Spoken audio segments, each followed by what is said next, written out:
E agora, sem mais demoras, vamos passar ao painel debate sobre a inteligência artificial na supply chain, uma oportunidade para a colaboração.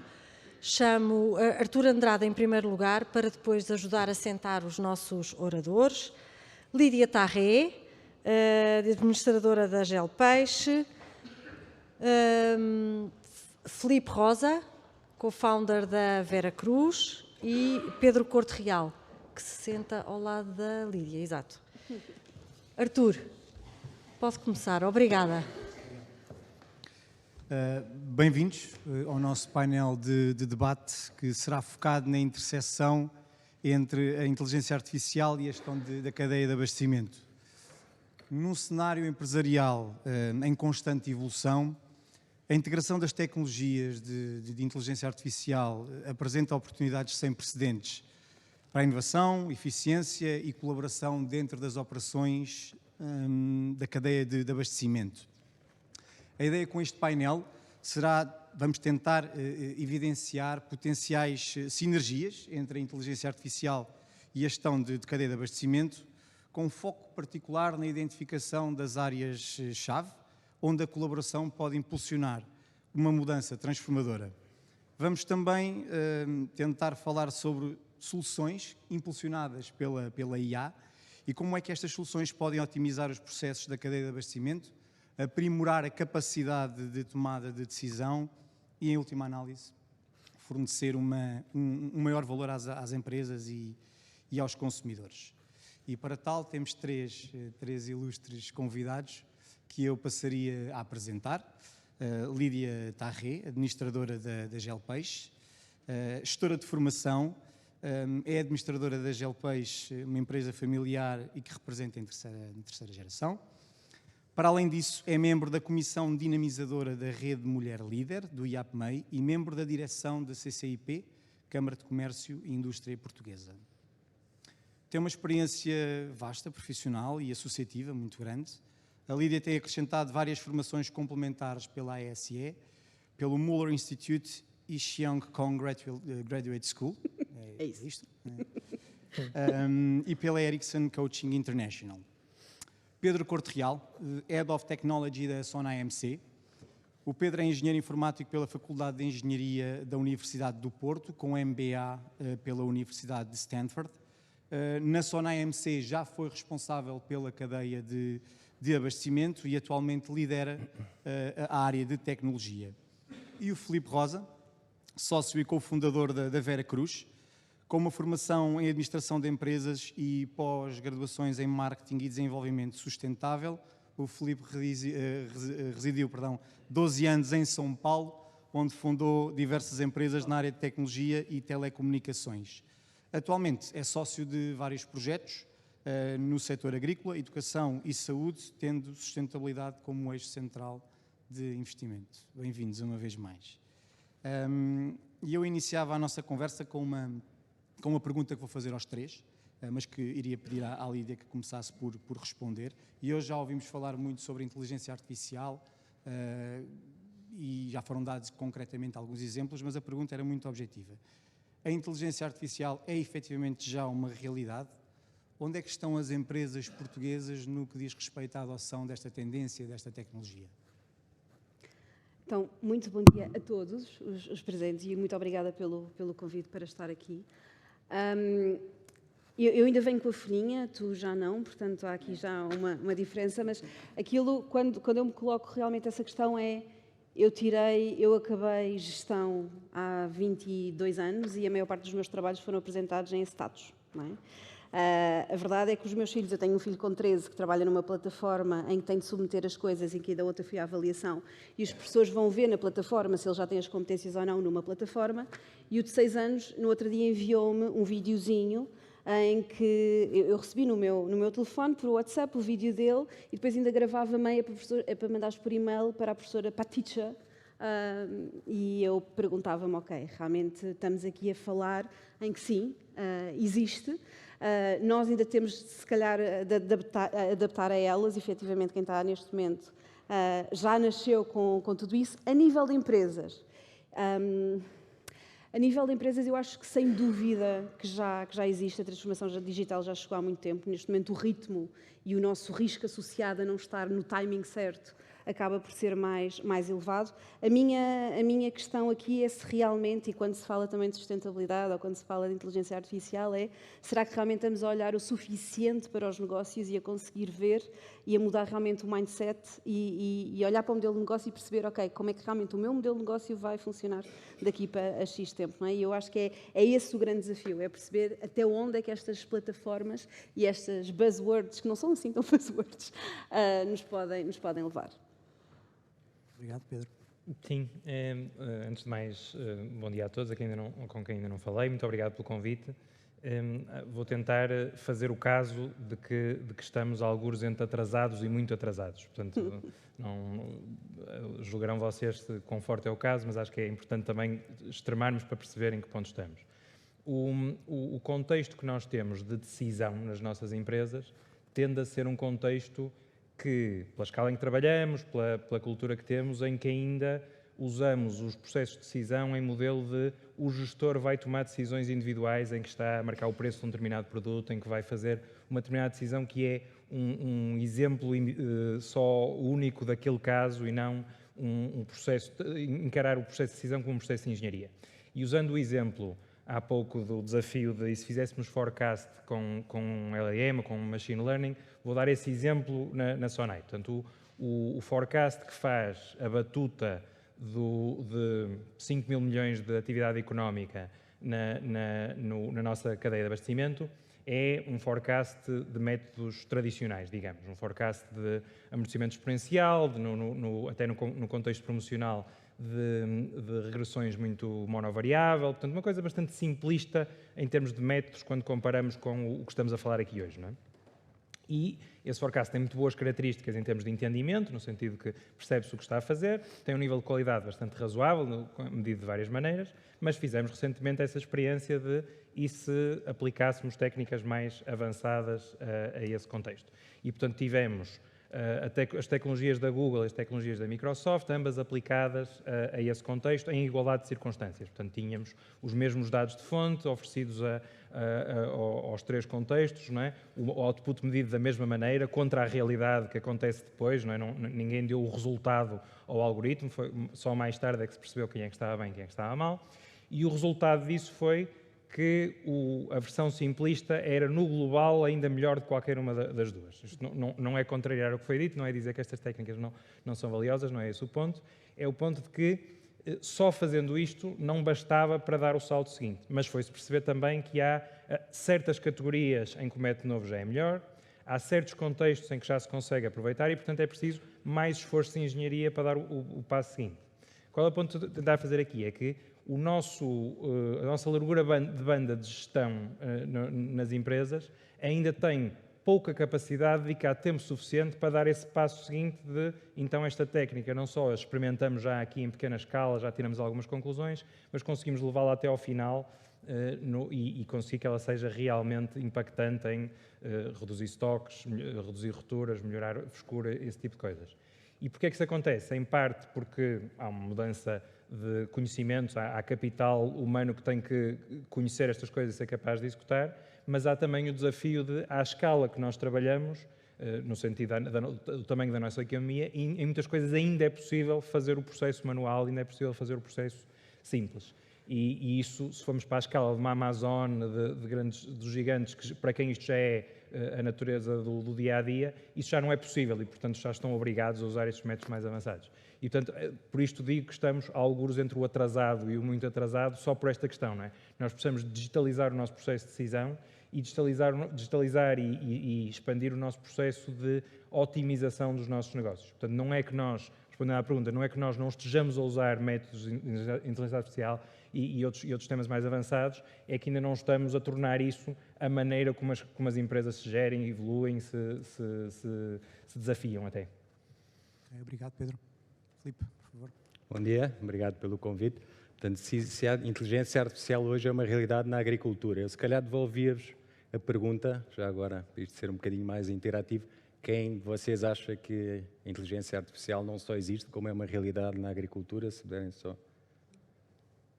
temos alguns tímidos, porém generosos, diria talvez 10%. Se eu fizesse esta mesma, e estamos num painel e num seminário sobre inteligência artificial, portanto, parte da premissa que vocês estão mais, digamos, por dentro do assunto. Se eu fizesse esta mesma pergunta na Associação de Regantes da Beira Interior, infelizmente, acho que dos 10% íamos para 1%, embora genuinamente, na nossa visão, não só uma realidade, como é a única forma, hoje em dia, de se encarar a agricultura e o setor primário como ferramenta e como método de sobrevivência, eu diria.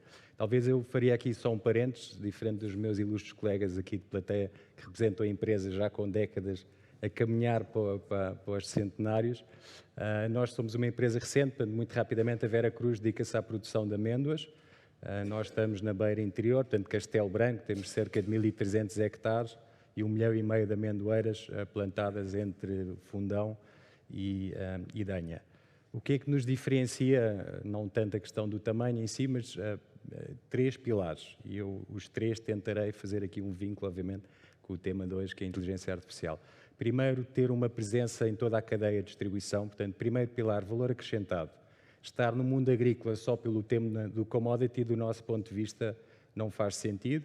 E, portanto, quando falamos em valor acrescentado, é a parte agrícola, é a parte do processamento e é a parte da distribuição. E, portanto, agradeço o convite hoje e, por isso, estarmos aqui, porque temos marca própria e estamos nos canais de distribuição, portanto, desde o Grupo Sonai, que apadrinhou e acarinhou o nosso projeto desde o princípio, como, inclusivamente, também a nível internacional em vários retailers.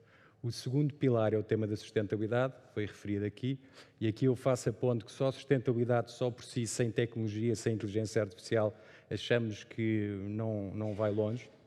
O mundo hoje está dividido entre o mundo biológico e orgânico e o mundo convencional.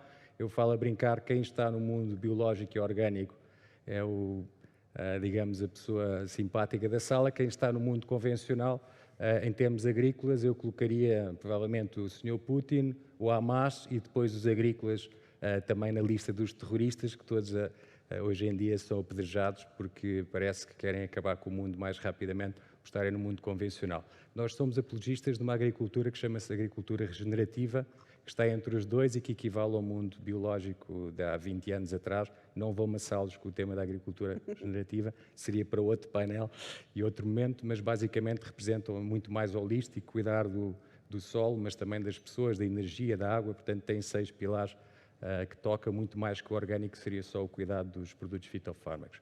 Do nosso ponto de vista é impossível fazer isto sem tecnologia e sem inteligência artificial, porque é preciso medir exatamente o que nós aplicamos. Quando nós temos a pretensão de dizer eu quero diminuir o consumo de água e reduzi-lo em 20%, não posso fazê-lo sem tecnologia. O limite até posso fechar a torneira e pôr menos 20% de água e rezar para que as coisas deem certo, mas como devem calcular, raramente dão.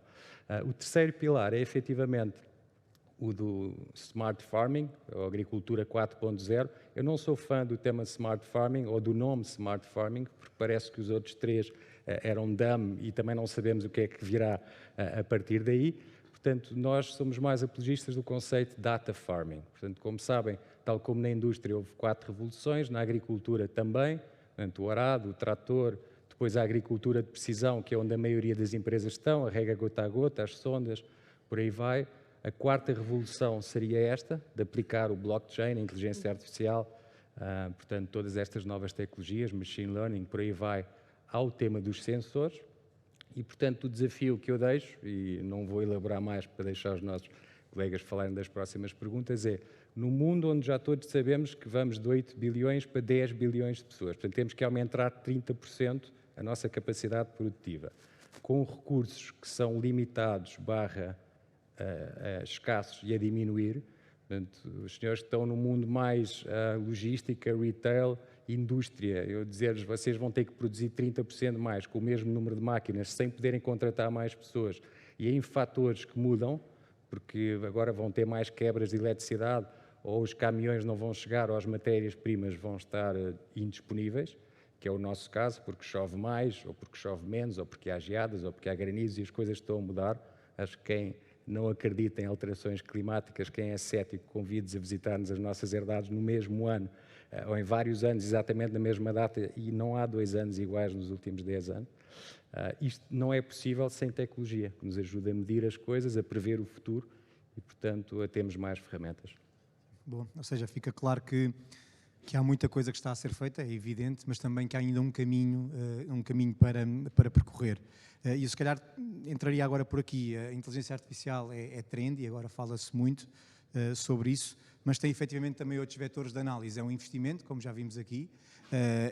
A tecnologia, de uma forma generalizada, não está acessível a todas as empresas da mesma maneira, e daí, por vezes, a dificuldade de integrar numa mesma cadeia vários players com diferentes níveis de maturidade tecnológica. Lídia, como é que as empresas devem lidar efetivamente com esta nova tendência? Sim, primeiro temos sempre de lidar com ela porque ela está aí e temos de saber lidar com ela da melhor forma, cada um ao seu ritmo, cada um com o seu eixo, porque realmente existem diferenças entre setores, e acho que a questão de realmente vermos o investimento em AI como vimos o investimento em gestão de inovação, que acaba por ser e por ter muito a ver com a gestão da mudança e também com a adaptação das nossas pessoas a estas novas ferramentas, não é? Porque às vezes o grande desafio está aí. Elas também nos ajudam a ver o processo, como o professor há pouco dizia, e a rever, e às vezes nós percebemos que realmente conseguimos melhorar muito porque temos de redesenhar os processos e às vezes nós redesenhamos logo de início e percebemos que se calhar tínhamos de os ter feito, e aí é um conselho já que é mesmo processo primeiro e aí depois, não é? Concordamos com esta? Agora... Não vou ser contrário em tudo, não? Não, agora eu acho é que realmente temos de ter a noção que há aqui lessons learned, não é? Que há uma taxa, e que em tudo o que é novo há uma taxa de sucesso, o que implica uma taxa de insucesso. Ou seja, e nós, no nosso caso, houve coisas que efetivamente investimos tempo e investimos dinheiro e realmente não correram bem. Nós, em 2019, passámos para um novo, mudámos de ERP, e este ano mudámos novamente porque percebemos que realmente aquilo que colocámos não estava propriamente, não fazia fit com as nossas necessidades e com tudo aquilo que vocês devem pressupor que foi um investimento financeiro nisto, investimento de horas e tudo isso, mas há que saber... também ir aprendendo durante o processo. Portanto, é mesmo importante, sim, também como dizia o Pedro, que é a questão de isto é uma visão de longo termo, não é? Estes investimentos são pesados, portanto, ou realmente existe uma estratégia por trás que nos deixa fazer o investimento, saber que podemos errar e que vamos errar ao longo do caminho, mas que existe uma visão a médio e longo prazo, e hoje o que acontece realmente é que nós muitas vezes estamos mais preocupados com os resultados de curto prazo e não conseguimos ter esta visão mais ampla. Há aqui uma coisa que eu também gosto muito de brincar com ela, sendo que a brincadeira sai muitas vezes cara, e aí sempre para lá da empresa, que é a questão do loss in translation, que é efetivamente estes caminhos faz-se por termos parceiros que nos ajudam, não é? Muitas vezes estamos a lidar com 1, 2, 3 parceiros no mesmo projeto. A verdade é que o loss in translation é muitas vezes quando eu peço uma coisa à pessoa que está à minha frente, eu parto do pressuposto que a pessoa está a perceber aquilo que eu estou a dizer, a pessoa diz-me que sim, e portanto há aqui, e depois quando é delivered a app ou seja o que for, afinal aquilo não é assim tanto como eu estava à espera. Portanto, eu acho que existe realmente aqui ainda uma falta de linguagem comum de quem pede, portanto, do lado, eu estou aqui em representação da indústria, não é? De quem pede para realmente quem desenvolve. Portanto, e isso, há um custo aqui, há um grande gap e que faz perder dinheiro, que faz perder horas e que faz perder tempo. E que faz, portanto, aí sem dúvida que é importante.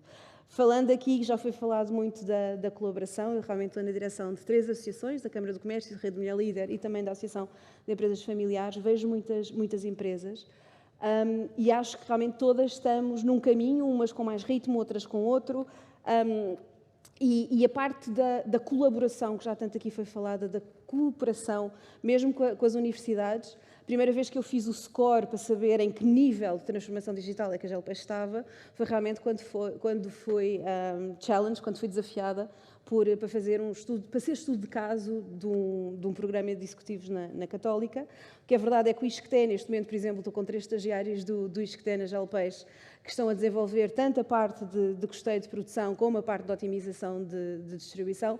Portanto, é realmente, e faço sempre, nós já temos os estagiários do ISCTE, sei lá, para aí há 12 anos, e trazem sempre uma juventude e trazem sempre temas novos. Por exemplo, a primeira vez que eu ouvi falar sobre blockchain foi efetivamente os estagiários, faço questão que depois haja na GLPs o Uniday, que é o dia em que os estagiários ou quem faz trabalhos sobre a GelPeixe vai à administração apresentar os seus trabalhos e a partir daí viram ou não viram o projeto.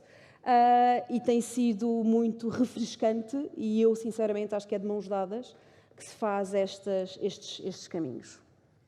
Eu gostava de complementar aqui com uma coisa, que é uma imagem mental que vos pode ser útil para pensar neste tema de é preciso mudar o processo. Houve um contexto em que estávamos a trabalhar na transformação digital, justamente no plano digital para o público, o jornal, não é? E um jornalista que veio com a nota de nós ainda estamos na fase, no sentido do digital para os mídias em que eles estavam, um conjunto de homens à volta da mesa a fumar enquanto leem um papel. E porquê que era esta imagem? Era a transição da televisão, que era o telejornal, originalmente era isso. E porquê que era isso? Porque a maneira como se montou o telejornal pegou-se no que a rádio já fazia e pôs-se uma câmara na mesma sala, não é? E, portanto, a maneira como se fazia a rádio era um conjunto de homens à volta da mesa a fumar enquanto liam um papel, não é? E o primeiro telejornal é isso. E foi preciso inventar o pivô em frente a uma mesa, com a imagem imposta com a notícia que ia aparecer a seguir, ou agora vamos para o terreno e falar. E isso é a transformação do processo. E, portanto, penso sempre nessa imagem que não tendo eu assistido a isso, é muito visual, não é? Para quando fazemos transformação digital, ou de inteligência artificial, ou o que seja, a primeira coisa que fazemos é pegar exatamente no mesmo processo e transformá-lo digital, ou pôr ali um apêndice de inteligência artificial, não é?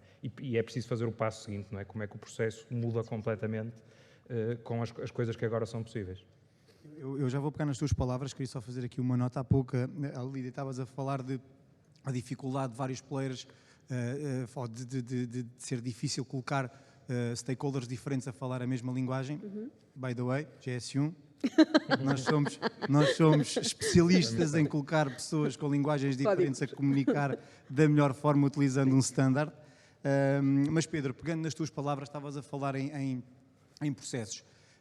E porque eu também depois vou querer falar um bocadinho sobre pessoas e pedir ao Filipe inclusivamente para trazer aqui alguns exemplos práticos daquilo que acontece na Vera Cruz, mas gostaria de fazer duas perguntas. Uma, de perceber efetivamente, na tua opinião, agora como Head of Technology, o que é que há de novo e entusiasmante nas várias tecnologias de inteligência artificial e também, dentro das cadeias de abastecimento, quais os processos que podem beneficiar mais desta tendência, desta nova tecnologia? Ok, é uma boa coisa para responder em conjunto até, porque o que nos traz aqui hoje na prática, a tendência recente é os temas da AI generativa, não é? Em que demos um salto relevante em certo tipo de problemas. Mas até é importante termos um contexto um bocadinho mais alargado, não é? Usando até o contexto anterior em que se costumava ter estas discussões, quando falamos em digitalização, às vezes isto é falado como se fosse uma tendência recente, que há uns tempos, já há bastante tempo, aliás, já foi há 10 anos, pediram para falar sobre digitalização num contexto da SONAI.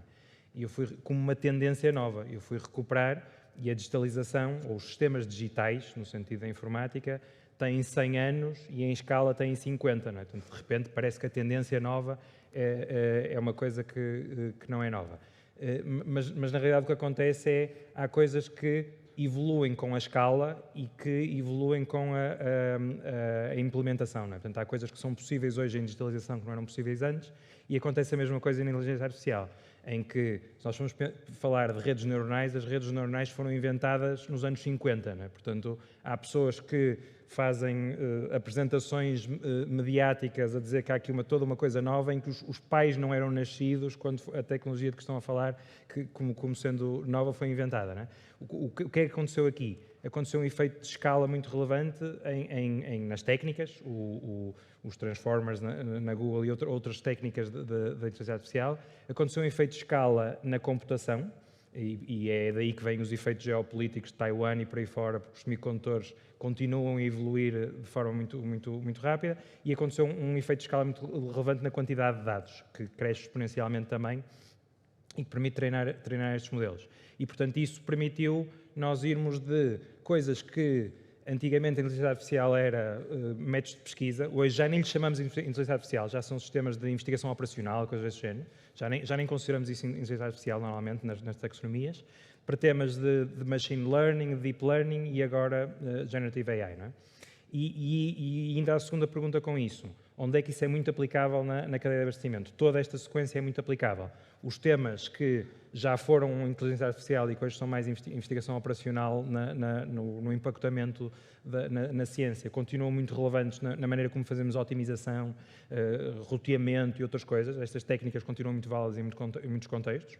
Os temas de Machine Learning e Deep Learning são muito relevantes quando entramos na escala seguinte, quando estamos a trabalhar a diversidade de produtos, não é? Que um hipermercado tem 50 mil produtos ou chega a esse nível, não é? E quando multiplicamos isso pela diversidade de lojas, a explosão combinatória permite começar a usar esse tipo de técnicas. E depois o tema de GenAI, o que é realmente novo aí é termos métodos que estão pré-treinados, que não é preciso treinar para aquele caso em particular, mas que se safam muito bem a fazer coisas que antes era preciso um método muito pré-treinado. Portanto, muito treinado especificamente para isso e não pré-treinado. O exemplo disso é a sumarização, os temas de tradução e por aí fora.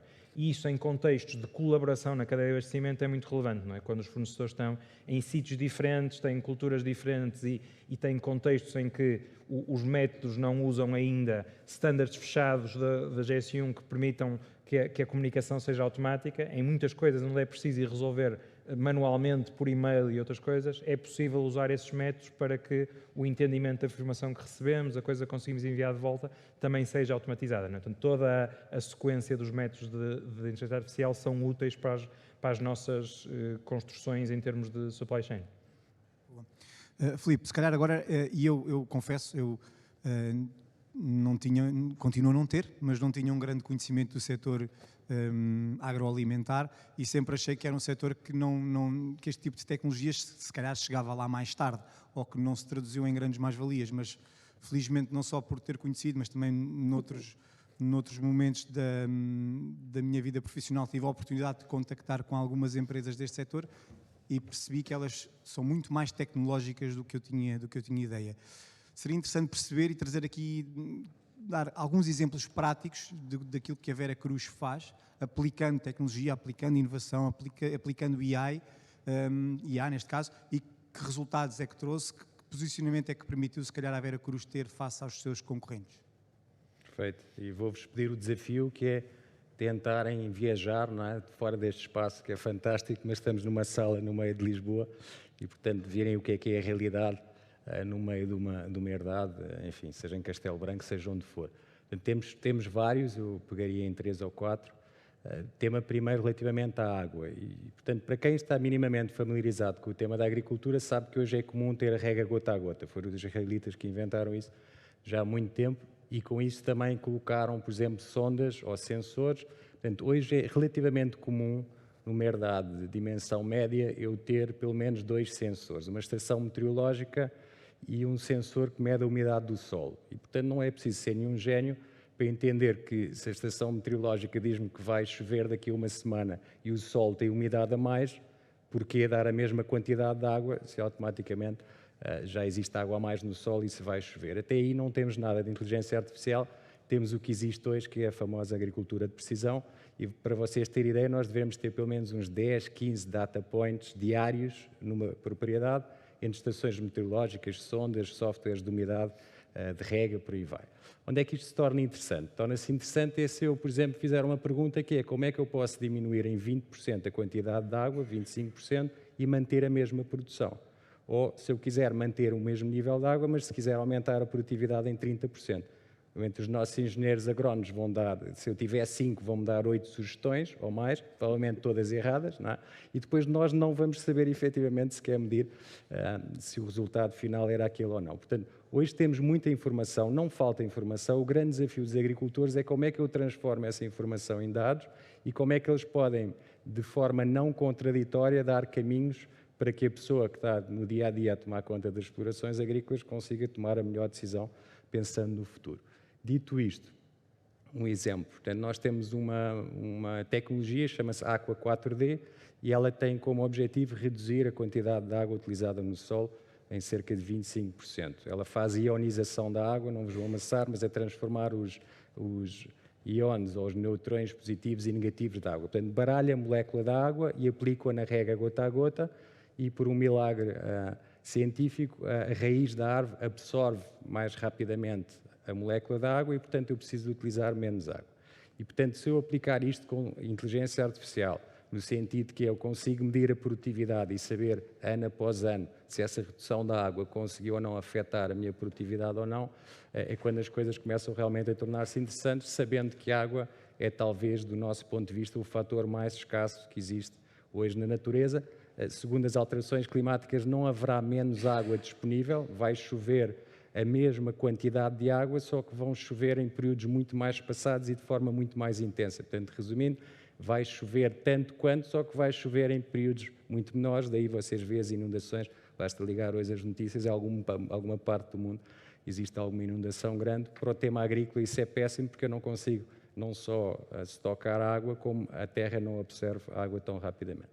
Um segundo exemplo, talvez assim um pouco mais para a frente, porque este até agora eu diria que é comum, nós utilizamos também drones, ok? E, portanto, um drone basicamente significa que eu consigo monitorar 1.300 hectares e 1,5 milhão de árvores de forma muito mais eficiente. Teria que ter centenas de pessoas na propriedade a ver as árvores, qual é o estado delas, e o drone permite-me sobrevoar e, portanto, comparar manchas. Portanto, o que é que o drone faz? Ele tem câmaras, filma a propriedade e depois num mapa, tudo numa plataforma, eu consigo, por cores, ver qual é que é a área da propriedade que tem uma cor mais verde e, portanto, as árvores estão mais saudáveis, e uma cor mais acastanhada e, portanto, as árvores têm algum problema ali. Pode ser um problema que eu nunca vou resolver, que é um problema de solo e, portanto, temos que conviver com isso. E há alguns casos drásticos, eu já vi alguns agricultores a dizer arranque-se o que está aqui, porque isto nunca vai ter a produtividade desejada e estou a gastar tempo e recursos em algo que,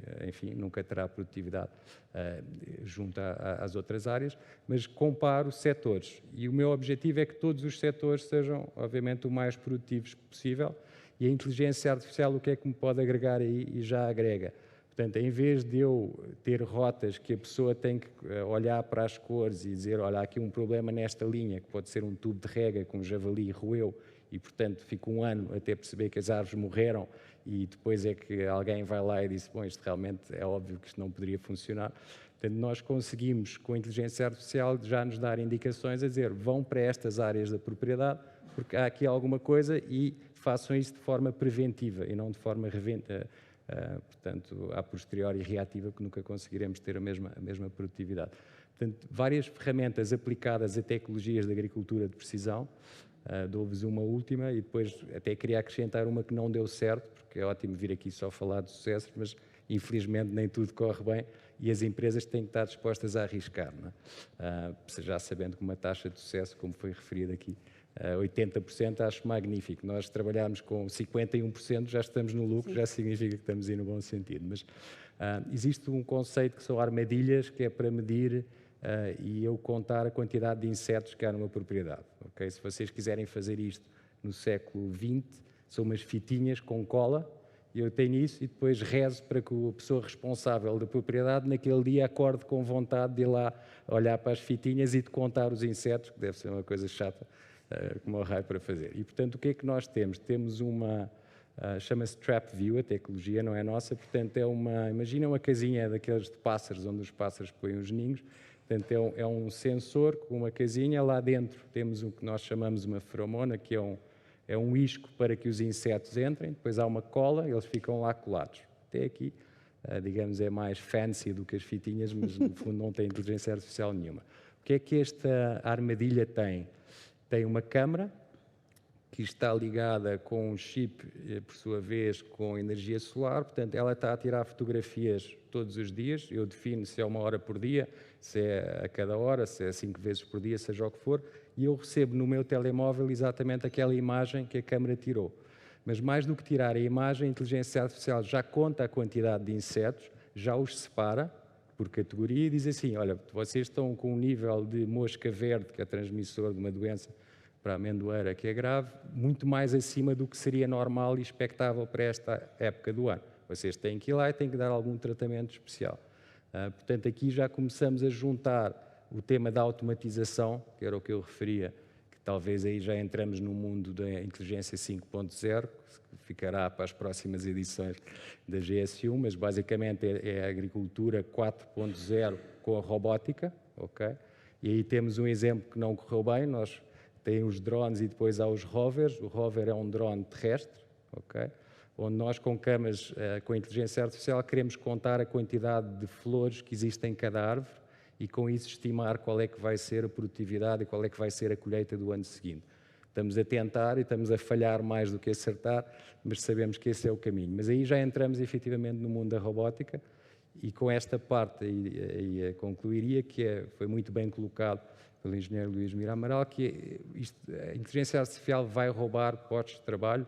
Na agricultura não há postos de trabalho para roubar, ninguém quer trabalhar no mundo da agricultura. Portanto, ao contrário dos outros setores que até podemos pôr em questão se isto é um problema ou não, se eu colocar hoje um anúncio a dizer procura-se um tratorista, não vai aparecer ninguém. Se eu colocar um anúncio a dizer eu procuro um piloto de drones para as nossas propriedades, nós temos dezenas de pessoas que se candidatam. Portanto, a nossa adoção da inteligência artificial ela fez duas coisas. Primeiro, não só permitiu reter pessoas, como atrair pessoas mais qualificadas que eu antes não teria. Portanto, hoje em dia as pessoas acham que trabalhar na Vera Cruz é cool.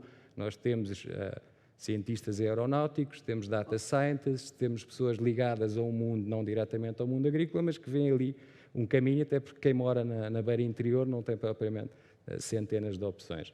Portanto, eu diria que no nosso caso a inteligência artificial nós não vemos como um fator que seja inibidor, ou antes pelo contrário, que retrai as pessoas de roubar postos de trabalho. Boa, ótimo o ponto das pessoas, porque é um dos temas que eu iria colocar também em debate, mas vou aproveitar para... Eu não sei o que é que vocês acham, mas eu pelo menos fiquei já com uma excelente ideia de onde é que podemos ter o 13º Seminário de Supply Chain da GSU em Portugal, para podermos fazer uma visita a toda essa tecnologia, que de certeza que será um momento que nos vai enriquecer muito. Mas sim, pessoas, e esse era um dos pontos que eu efetivamente também gostaria de trazer para a conversa e perguntava-te a ti, Lídia, que tipo de transformação nos papéis e nas responsabilidades das pessoas irá a inteligência artificial provocar? Então, eu acho que, primeiro, a Gelpeixe é uma empresa familiar, eu sou a terceira geração, temos 47 anos, 160 pessoas e este ano passámos os 60 milhões em vendas. Portanto, temos 2.000 clientes, 1.300 referências. Portanto, acho que esta complexidade realmente já tem muita coisa para nos ajudar. A verdade é que a maior parte das pessoas que estão nos lugares de diretores são pessoas que já lá estão há muito tempo, que sabem muito daquilo que fazem e que realmente muitas vezes agora é-lhes pedido, não é, para saberem um bocadinho de recursos humanos, um bocadinho de finanças, um bocadinho da AI, um bocadinho daquilo que seja. Não é? Fazer PowerPoints? Fazer PowerPoints. Ou seja, hoje em dia, praticamente, que aquilo que nós pedimos aos nossos diretores, que antes bastava saberem fazer aquela tarefa, não é? Fazer aquela tarefa bem, entregar. Ainda ontem estava na reunião interdepartamental e o Lionel, que é o nosso responsável de logística e distribuição, dizia-me, sim, Lídia, mas o meu trabalho é entregar. Eu não estou no departamento de tecnologias de informação. Não, hoje em dia estamos todos temos de saber um bocadinho de tudo. Como é que realmente se consegue, ou pelo menos qual é que foi a nossa forma? Primeiro, eu acho que a questão de nós colocarmos as nossas pessoas constantemente nas universidades, na academia, é super importante.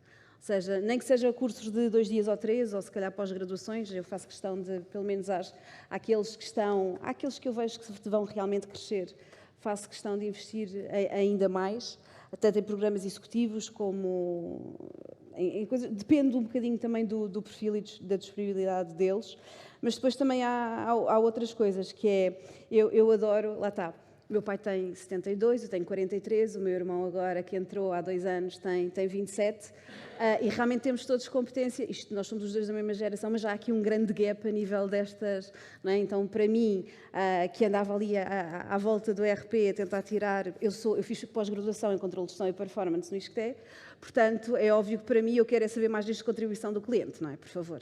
Portanto, para mim resultados, unidades de negócio, preços de transferência internas é a minha praia. Portanto, então o meu irmão lá conseguiu fazer um BI como eu nunca tinha tido na vida, porque o Lost in Translation entre nós, se calhar, a linguagem, desde que nascemos, a coisa está mais fluida, e lá conseguiu fazer realmente porque já tem essas skills que pronto, realmente já são naturais. Portanto, eu acho que também temos de muitas vezes perceber que, e hoje fala-se muito da questão do coaching, da questão da mentoria, não é? E fala-se muito da questão da mentoria das pessoas que são mais velhas e têm mais experiência para as mais novas. A questão é que eu acho que temos realmente de começar a pôr os mais novos também a estar ao nosso lado, e às vezes já chamo muitas vezes o meu irmão para me ajudar a fazer as coisas, e às vezes até já chamo os meus filhos para me ajudarem a fazer as coisas. E termos consciência mesmo disso, não é? Que conseguirmos as competências são outras, nós não somos nem mais nem menos, somos mais numas coisas e eles são mais noutras, e conseguirmos criar essas sinergias e esse respeito de aprendizagem das organizações, eu acho que é realmente muito, muito importante. A questão do networking, eu acho, volto a falar dela, porque houve uma coisa, eu nestas associações onde estou, sempre fiz muito aquilo que eu chamo, é um nome mais pomposo, que é turismo industrial, ou seja, nós vamos muito ver as empresas uns dos outros e realmente acaba por ser muito, partilhamos muito, vimos muita coisa, mesmo que sejam em setores diferentes, há sempre alguma coisa que nós vamos, que nós aprendemos. E então depois do Covid eu percebi, não, as minhas pessoas estão a precisar mesmo de ver outras coisas, de respirar, de ar, de outras experiências. Então comecei a fazer visitas a outras empresas, a outras indústrias, e não só, com eles. Portanto, já fomos à Renova, fomos à Mendes Gonçalves, fomos à Ovione, fomos à Luís Simões. Vamos 12, e a verdade é, eu naquele momento eu pensei, caramba, já devia ter feito isto eu estou na GEL para 18, portanto pelo menos já há algum tempo. A minha diretora de produção nunca tinha visto outra indústria. O meu responsável de logística só tinha visto a minha logística. Portanto, há aqui qualquer coisa que eu não estava propriamente a fazer bem, mas pronto, já mais vale tarde do que nunca, e realmente hoje fazemos isso, que para eles é super importante, porque uma coisa é eu ir a outras empresas e dizer, olha, ali eles fazem uma coisa muito gira, aquilo é... Outra coisa é eles irem, falarem com o responsável de produção, falar com o responsável de produção, chefe de linha, falar com o chefe de linha, até o da limpeza, o de controle de qualidade, percebermos porque é que controle de qualidade e produção têm sempre assim umas guerrinhas, não sei se é... Acho que não é só... Percebi que realmente não é só na minha, faz parte, não é? Faz parte que haja. Portanto, realmente é desmistificar muitas coisas que nós achamos que, não, isto é só nosso, é um problema. Não é. As coisas e ganhamos perspectiva. E essa perspectiva faz com que nós, quando trazemos e quando temos realmente por exemplo, o que aconteceu foi, eu já andava há não sei quanto tempo a dizer-lhes que realmente fazermos ali Kaizen era muito importante, aquelas reuniões diárias, nem que seja de pontos de situação. A verdade é que nunca aconteceu até ao dia em que realmente fomos a Luís Simões, eles viram o impacto que o Kaizen tinha tido lá, falaram com as pessoas que implementaram, perceberam como é que implementaram, e no dia seguinte já me disseram, olha, Lídia, hoje de manhã já fizemos. E eu, espetacular. Portanto, a verdade é dar o mundo e ver as pessoas, as próprias pessoas verem outra realidade. Eu acho que é muito, muito, muito importante, para também, porque senão acaba por ser sempre uma coisa top-down, não é?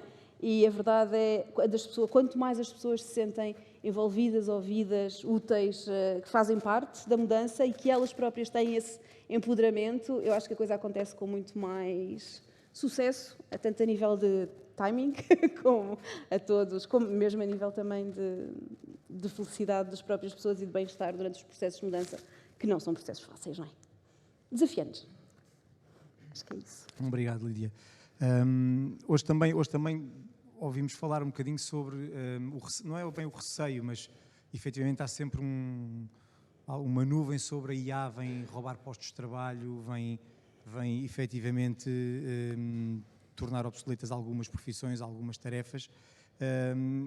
Pedro, se calhar a pergunta pode ser feita de outra forma. De que forma é que a inteligência artificial está a disponibilizar aos colaboradores mais capacidade para atividades de valor acrescentado? Uhum. Portanto, está a fazê-lo e está a fazê-lo nas várias componentes da inteligência artificial. Portanto, os processos de decisão, ao passarem a serem mais automatizados, libertam realmente tempo das pessoas. E mesmo em coisas que não são processos tão estruturados, coisas que são mais o trabalho do dia-a-dia das pessoas, também está a ficar mais fácil fazer coisas que nós, às vezes, nem nos apercebemos que ficou tão mais fácil. Um exemplo disso é as empresas portuguesas, quando tinham a tendência, quando estabeleciam como estratégia internacionalizar-se, uma das coisas que era comum fazerem era passarem a língua oficial das suas apresentações, dos seus PowerPoints, para inglês. No modelo de, nós até podemos, no fim, estar todos dentro da sala e somos todos portugueses, então fazemos a reunião em português, mas o artefacto que fica para depois, a coisa que vamos guardar, a coisa que até temos na reunião para se entrar alguém que não fala português, já está preparada para isso, não é? E isso é uma coisa que agora já deixou de fazer sentido. A tradução simultânea de apresentações já é possível. Não é possível, já está implementada, não é? Ou seja, há certos contextos das tecnologias da Microsoft em que a pessoa consegue ir lá e dizer quero ver esta mesma apresentação em alemão e em tempo real, não é? Os mesmos slides que o apresentador está a usar, para nós estão em alemão ou para nós estão em dinamarquês ou o que seja, não é? E isso vai acontecer em mais coisas, em todos estes contextos de produtividade, não é? E isso vai mudar também o nosso mix de trabalho do dia-a-dia, não é? Enquanto o nosso tempo é passado a fazer essas coisas que são de resolver fricção entre áreas, fricção no sentido só de ter que fazer esses processos de conversão, de entendimento e por aí fora, para quanto do nosso tempo é que vai ser passado a tarefas de valor acrescentado. O reverso da medalha disto é que já não sei de quem é que é a citação de que o futuro já existe todo, está mal distribuído, não é? No sentido de está em pequenas bolsas aqui e ali e transforma-se em mainstream ao longo do tempo. E aqui acontece a mesma coisa e, portanto, vai começar a ser exigido a cada um de nós que façamos a transição em cada uma dessas coisas, não é? Ali já conseguimos aplicar, mas ali ainda não, e portanto cada um de nós vai ter que passar tempo a ajudar a que o processo de decisão fique mais automatizado, ajudar a que naquele sítio até já conseguimos fazer isso e a reunião correu muito bem em multilíngua, naquele outro sítio ainda não conseguimos fazer isso e temos que nos adaptar. Portanto, todos os componentes dos nossos processos de decisão e de trabalho no imediato vão ter muitas vantagens, mas vão ter também muitas coisas em que nos vai exigir algum do nosso tempo a fazer isto acontecer. E se não tivermos isso claro, podemos gerar um efeito de, no início há um hype e depois desmoralizamos porque isto afinal dá mais trabalho, afinal não funciona sempre bem, afinal não é tão bom e temos aquele ciclo de hype em que depois ficamos muito desmoralizados quando a tecnologia até continua a estar melhor e cada vez mais aplicável. Portanto, o nosso mix de trabalho vai mudar, não vai ser só sempre a melhorar, não é? E vai ter naturezas diferentes de mudança, dependendo de se estamos a falar de um processo de decisão, se estamos a falar de um processo de colaboração, se estamos a falar de um processo mais de comunicação, depende muito do caso em concreto.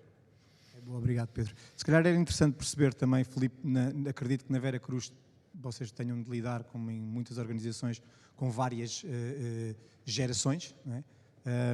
Eu gostaria de perceber o que é que, eventualmente, exemplos concretos que tenham feito para endereçar preocupações, resistências com a adoção desta tecnologia nas cadeias de abastecimento e também que skills e competências é que neste momento são fundamentais de ter na vossa organização ou nas organizações, de uma forma generalizada. Boa. E só agarrando no tema, porque é engraçado falarmos de tecnologia, inteligência artificial ou de sustentabilidade ou tudo, acaba sempre por ir parar às pessoas, não é? Podemos, qualquer conferência que queiramos colocar, sendo que as pessoas não sei se serão o catalisador ou o inibidor. Eu, no caso da inteligência artificial aplicada à agricultura, claramente o grande entrave são as pessoas, porque irmos falar ao agricultor sobre inteligência artificial, na sua grande maioria, é um tema ao qual ele tem resistência, porque vai dizer, eu já faço isto há 100 anos da mesma forma, em terceiras gerações, sempre funcionou, porque é que eu faria de forma diferente? Portanto, existe hoje uma grande desconfiança e uma grande resistência no mundo agrícola, de uma maneira geral, em vários temas, mas da inteligência artificial eu acho que é enorme. Caberá aí às grandes empresas ou mais profissionais darem o exemplo, ou quem vende esse tipo de soluções, dar o conforto a quem as adota, fazer provas de conceito, fazer try and buy, portanto, ter algumas ferramentas que dê às pessoas algum conforto em adotá-las. Eu, como venho do mundo telecom, e inovação, para mim fazer agricultura sem isso é ao contrário, eu não percebo é como é que se fazia antes agricultura sem as ferramentas que hoje existem, ainda para mais com os desafios que temos no futuro. Mas dito isto, realmente, skills, o primeiro é não ter medo de errar, e eu acho que isso é transversal, mas quando falamos de tecnologia e quando falamos do mundo agrícola, onde supostamente tudo tem que estar altamente baseado cientificamente e comprovado, é preciso alguém com um pouco a postura que eu vou errar, de certeza, mas nós até usamos uma expressão internamente, ou eu acerto ou eu aprendo. Portanto, errar, no fundo, é quem quer continuar a errar, não é? Agora, se eu tiver a postura de aprender. Portanto, primeiro, convencer as pessoas da mudança e do tema de não ter medo de errar. O segundo também é a questão de inovação e a minha ideia não é dar aqui uma palestra motivacional nem psicológica, mas termino com isso, porque damos formação constante às pessoas, mas acima de tudo também fazer com que as pessoas pensem que inovar não necessariamente é ter uma grande invenção. Basta fazer o que fazem todos os dias, mas com alguma pequena alteração, já por si é inovação, não é preciso grandes avanços tecnológicos. Eu dou-vos o exemplo onde todos os nossos tratoristas têm um iPad, ok? E como vocês devem calcular, estamos a falar de novo em zonas rurais, a Castelo Branco, não necessariamente é mais atrasada, mas também não estamos a falar de Silicon Valley propriamente, e portanto, e não começámos com iPads, portanto começámos com os métodos tradicionais, chamámos todos e dizemos, meus senhores, a partir de agora vocês vão ter que utilizar um iPad, e não é para ver Netflix, não é? É para efetivamente vocês utilizarem aqui o nosso software. E qualquer operação que um tratorista tem que fazer de manhã, tem que só a faz, o trator também tem um GPS, ele tem um iPad e qualquer operação agrícola ele tem que a iniciar no iPad, o que nos permite, por exemplo, se estava programada uma determinada tarefa e está muito vento, ele já não pode usar, por exemplo, um expressor, porque senão todo o que ele utilizar de material vai-se embora com o vento. E, portanto, o iPad permite ele até ter uma tarefa, se ele vir visualmente que essa tarefa não é factível, vai à tarefa seguinte, que é recomendada, versus ele ficar o dia inteiro a dormir no trator e depois voltar ao fim e dizer, olha, estava à espera que o vento parasse e não pude fazer nada. O que é que isto nos permite? Permite-nos medir budget, portanto, a tarefa se foi realizada ou não, isso é óbvio, mas quanto tempo é que ela demorou versus orçamentado? Estamos dentro da previsão do que vamos fazer ou não em termos de tratamentos que tenhamos que fazer vários ao longo do ano. Permite à própria pessoa também ser dona de uma área, portanto, um tratorista tem 75 hectares, portanto, temos 1.300 hectares sensivelmente, portanto, temos cerca de 40 tratoristas, ele é dono daquela área, ok? Porquê? Porque ele só trabalha aquela área e tudo o que ele faz é medido. E vocês podem ver isto como um fator inibidor, que é, ok, então tenho aqui o Big Brother a olhar o que eu faço todos os dias. Por outro lado, nós fazemos isso de forma motivadora, que é, damos incentivos, distribuímos lucros, temos um plano de carreira relativamente àquela área, como se aquela parte de herdade fosse efetivamente dele, e ele é medido em termos de custos e em termos de produtividade. Um dos fatores que temos, por exemplo, é se o trator se avaria menos, ele tem um bónus porque cuida do trator como se fosse o Fórmula 1 dele. Portanto, isto para dizer, nos skills que nós colocamos, à partida, dependendo das pessoas, podem se retrair e podem sentir esta empresa não é para mim, mas nós aprendemos, e foi um dos grandes takeaways que eu levei do nosso curso de sustentabilidade, na pós-graduação, é se nós queremos ter um determinado output, que é o resultado, seja a missão, o propósito da empresa, seja o que for, mas não cuidamos do input, que são as pessoas, nunca vão casar. Quer dizer, se uma pessoa tem uma determinada mentalidade que não está adequada ao objetivo da empresa, por mais que eu dê formação a essa pessoa e a motivo, nunca vai ter aquele resultado. Portanto, nós indiretamente, se calhar, estamos a influenciar o tipo de pessoas que estamos a contratar e que estão alinhadas com a nossa postura, que daqui a 5 anos, se calhar, pode estar completamente errada, mas pelo menos arrastamos várias pessoas que eram crentes em relação ao assunto. Portanto, eu diria que o desafio, claramente, acaba por estar nas pessoas, há que transformar isso numa oportunidade. Obrigado, Filipe. Aproximamos-nos do fim do painel. Eu gostaria de perguntar a quem está a assistir, a vocês, à plateia, se têm alguma questão que quisessem fazer ao Pedro, a mim, à Lídia, ao Filipe. Vamos ali atrás. Duas.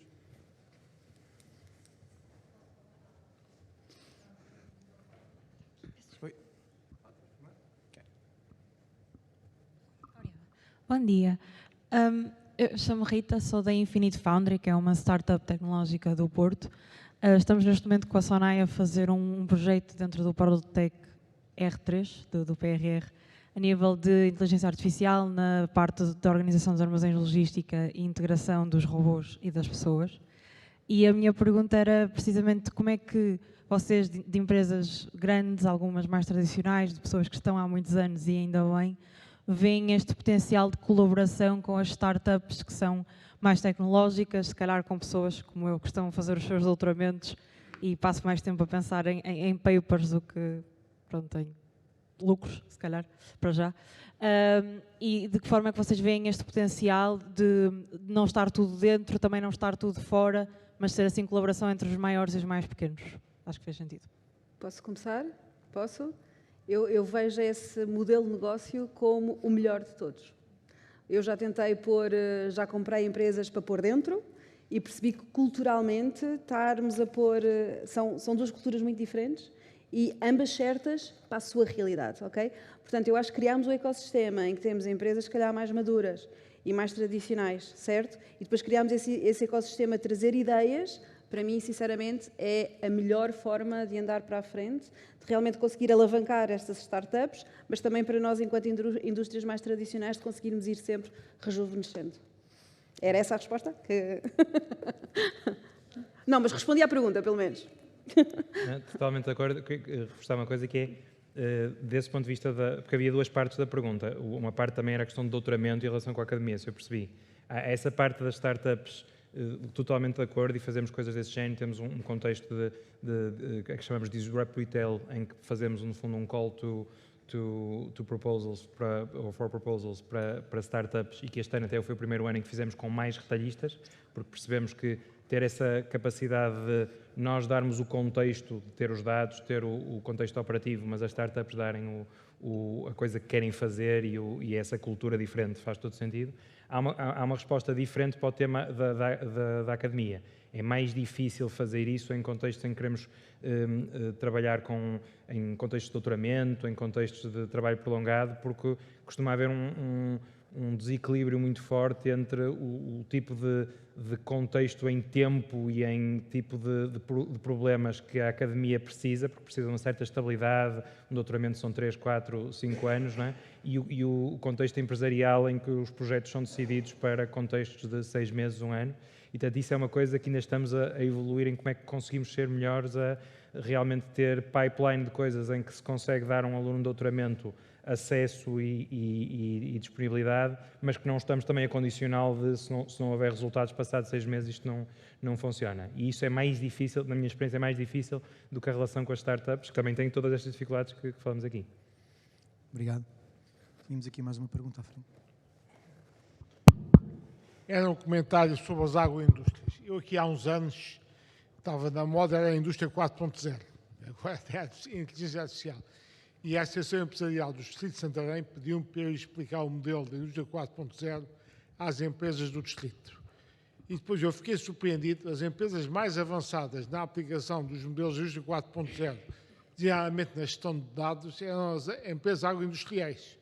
Eu fiquei surpreendido, pensei e percebi, porque as empresas agroindustriais trabalhavam com inputs agrícolas, cuja variabilidade é muito maior que os inputs tradicionais da indústria transformadora.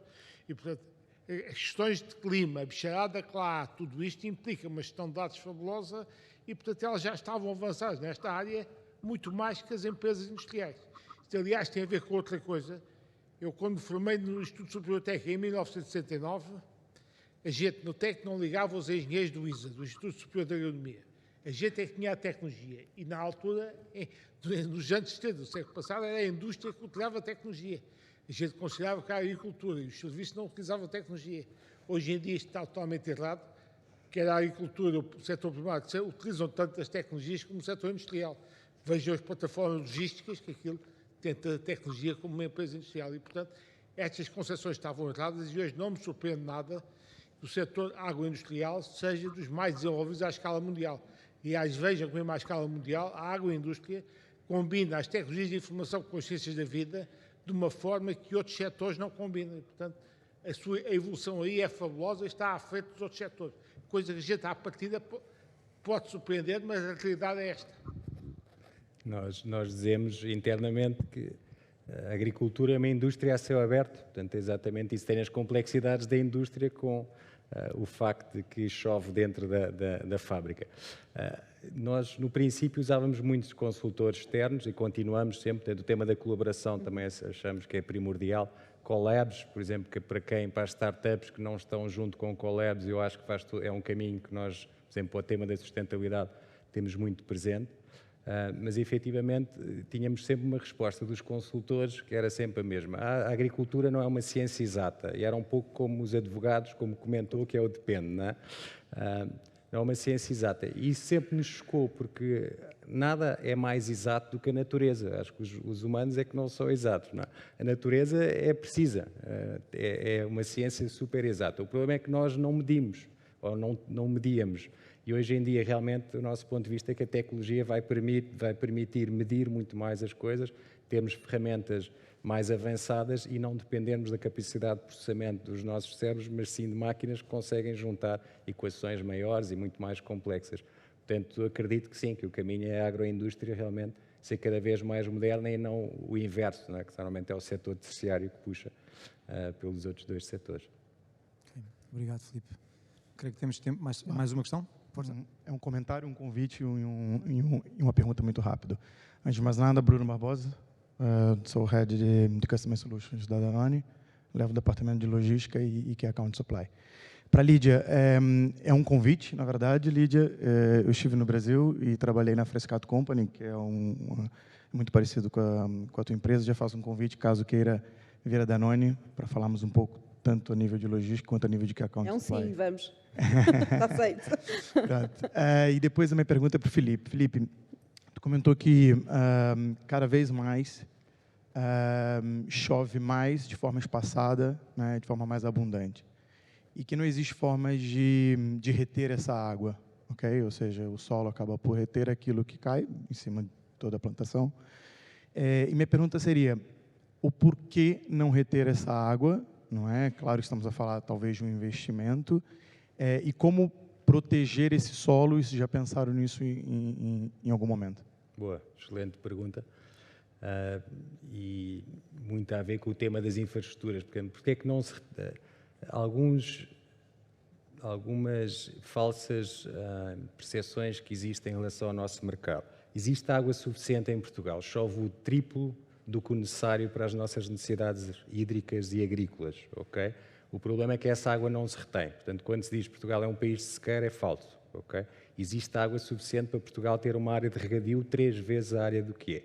Só que não se investe em infraestrutura. Eu aqui tenho que dar, obviamente, a total razão ao facto de que o país não tem grandes obras de infraestrutura há décadas.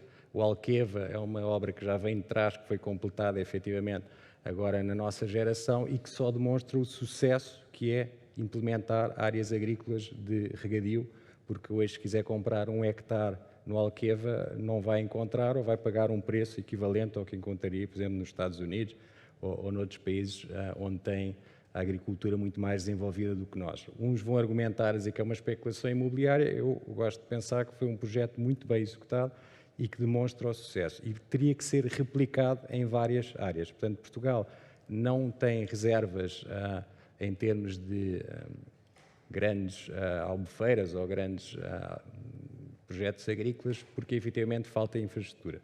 Nós temos 2 barragens próprias, uma tinha 200 mil metros cúbicos, nós alargámos para 1 milhão de metros cúbicos, a outra não existia e nós construímos do zero.